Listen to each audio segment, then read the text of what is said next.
Yo, I ain't here for the money, I ain't here for the fame. Though it might be nice to own a jet plane, I'ma do it all for you. Come along and see it's true, but the world is pretty cold. You might need a sweater too. What's up, welcome back to the channel. Today I'm back working on this L5P Duramax, and I'm gonna bring the other frame in that we just painted on the last video and start swapping everything over. So I think first I'm gonna pull this this rear diff and leaf springs out and then drop the tank out, so then I can just put the frame in and then just put the suspension rate up in it on the back, and then just block the front up for now and start swapping a few things over. But I should, once I pull it all out, I think most of the stuff comes in pretty big chunks, so all the brake lines and such, but I'm gonna have to pull the motor out and just stick it on the ground on some blocks for now, I think, so I can swap all the suspension, and then I can put the motor in and stick it back together. So I thought I had to pull the tank out first, but actually they got a nut on the back of these, so it should just come off taking the tank out.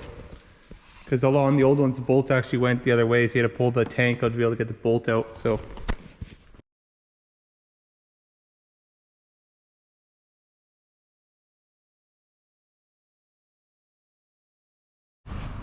now I got the rear diff out. I'm just gonna bring the frame in, and then I can just stick the bolts in the leaf spring and put a block in the front and just set it right in here, and that should work pretty good to take the rest of it apart.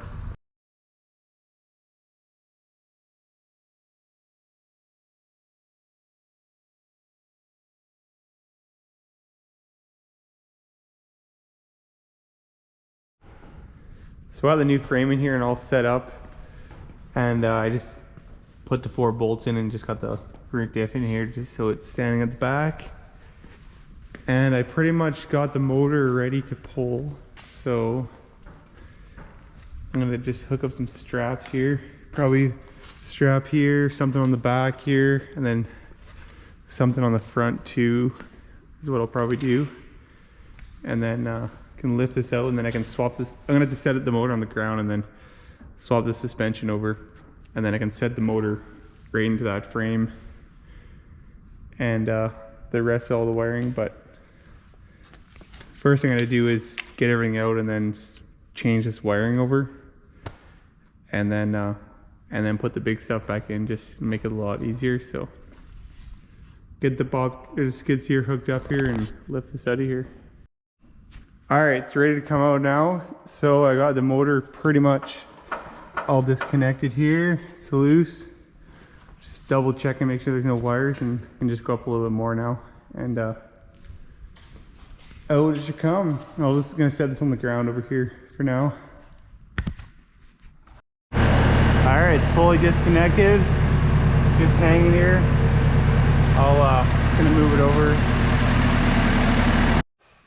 So now I got the motor out and everything. I'm just gonna lift this front end up, and I can take the suspension apart, pull all the wires off, and get it all swapped over to the other side of the frame. But all these can go in big chunks, so once I get this main harness off anyways, it should go pretty quick. So I got all the wiring pulled off here, and next I'm gonna start with the brake line. So this whole big chunk here all the way to the end, just move it over, take it in one big chunk.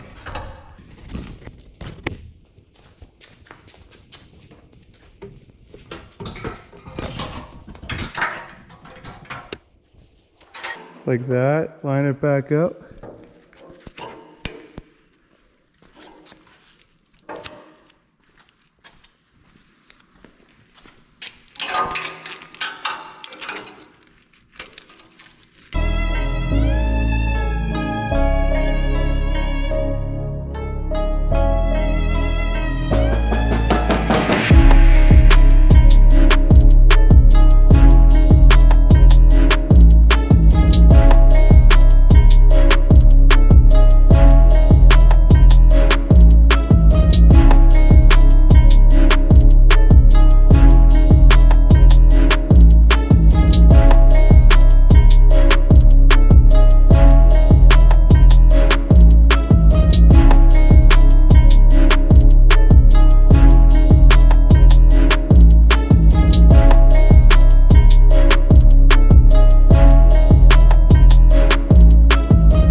So I got pretty much everything swapped over from the other frame, except for the motor, because I'm going to put the cab back down.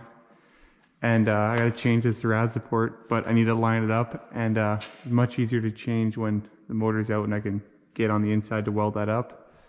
So just set this cab back down. And then to cut the spot welds here and remove that. I bolted the cab back on here now, so you can see how bent this is. So I'm gonna have to pull the rest of the brake control module and all this stuff out of here, all the brackets off here, because this just gets cut right off. And then I think it goes to see here, but not sure exactly where it goes to, but I'll have to take all the brackets off and see. And then it spot welds right on here, the new piece. So once it gets all pulled apart, I can just pretty much cut it here and then decide how the heck to get rid of this part. So, but the frame looks so good. You can see here, it's nice and glossy. So definitely a nice touch.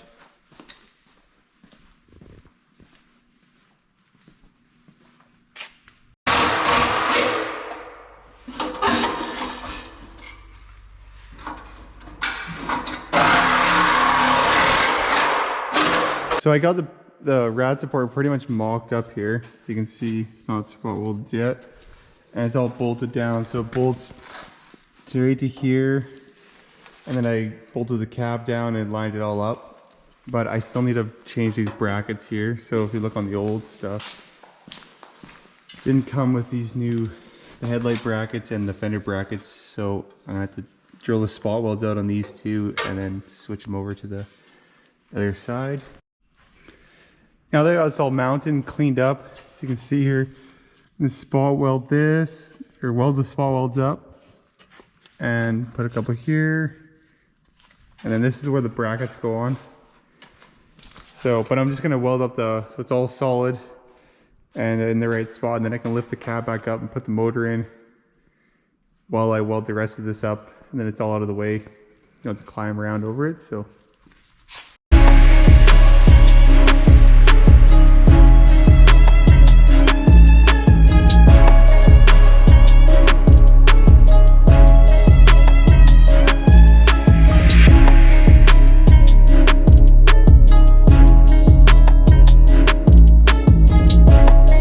I got it pretty much all welded in place here now, so I just want to roll the frame out from underneath it, and I can weld the back side up on that, and then I can put the motor in now, and then I'll just take the chassis out and put it over out of the way so I can paint up the front mount on this.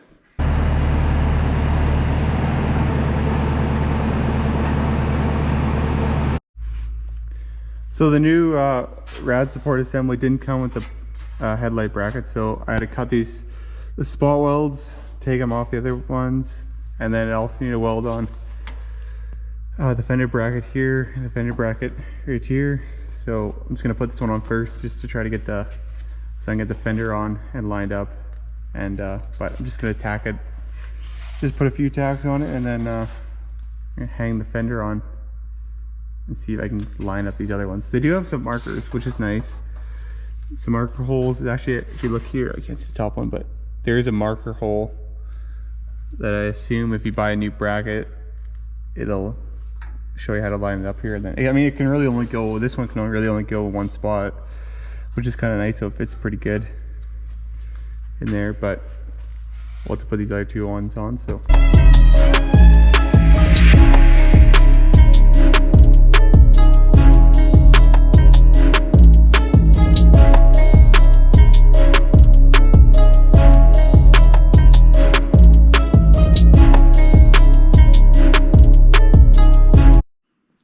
So I got all the fender mounts welded back on and sanded it all down, ground the welds all down.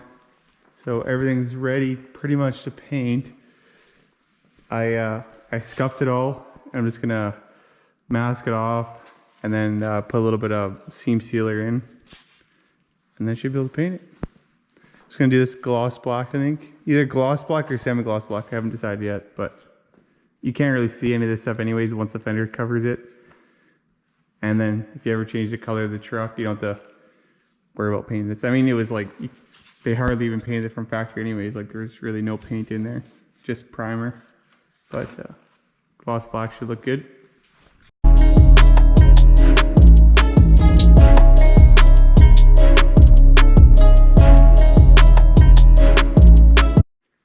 So it's all masked down and ready to seal here.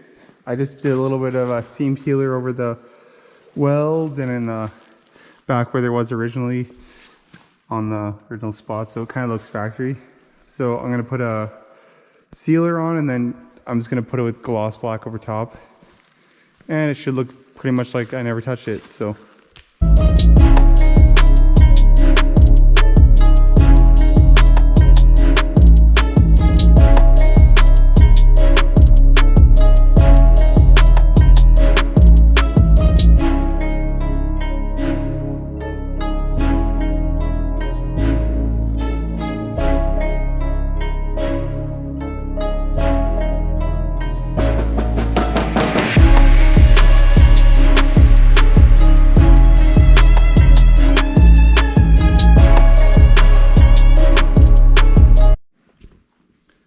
I just let it sit overnight, and I'm just gonna unwrap it and put the cab back on the chassis here.